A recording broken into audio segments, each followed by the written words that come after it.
one of the largest insurance companies out there will designate you as an insured under the policy or a driver under the policy. And they encourage their agents to list children who are driving under your policy, your kids' policy, under your policy as drivers as opposed to insureds. And the reason is the coverage is watered down for a driver. It's not as robust as it is for an insured. And you know what the cost difference is to be a driver versus an insured? 0.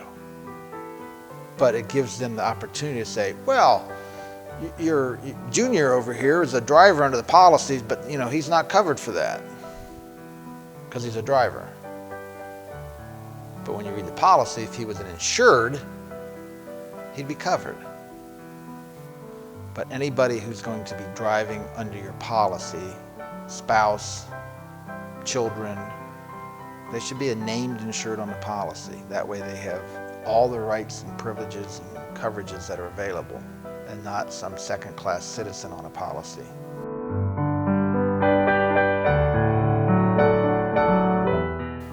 If you are a blended family, so there's a divorce and you've got children who are driving, whose policy are they covered on? Who's the residential parent? Are they covered under both policies? Sometimes you get situations where you got two insurance companies pointing their finger at each other saying, no, it should be covered under the mother's policy, and the mother's policy says, no, it should be covered under the father's policy. Sometimes those can be a problem. That needs to get ironed out, and that goes back to getting those drivers as named insured on one or both policies. If you're named insured under the policy, you're pretty much, there's no argument,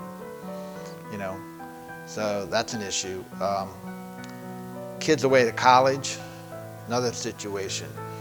Are they a resident of the household? And sometimes the insurance company will say, well, wait a minute, well, we didn't know they were off to college and they're living in another area. We wouldn't have rated them at the rate we're giving you, so we're not going to cover it, and you get into craziness with that. So that's something to make sure, again, they're a named insured.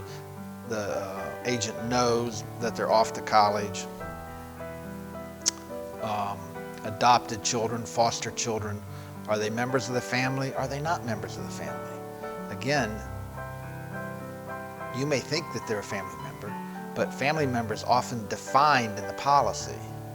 So the fact that you think a foster child is a family member doesn't mean that the policy believes they're a family member. So you need to get those things sorted out. I suggest that when you have those special considerations or anything that you question, you put it in an email to your agent and ask them to respond to it. That way you've got it in writing. So down the road, if there's a problem, hopefully there isn't, but if there is, you've got a paper trail to say, wait a minute, we talked about this and everything was okay.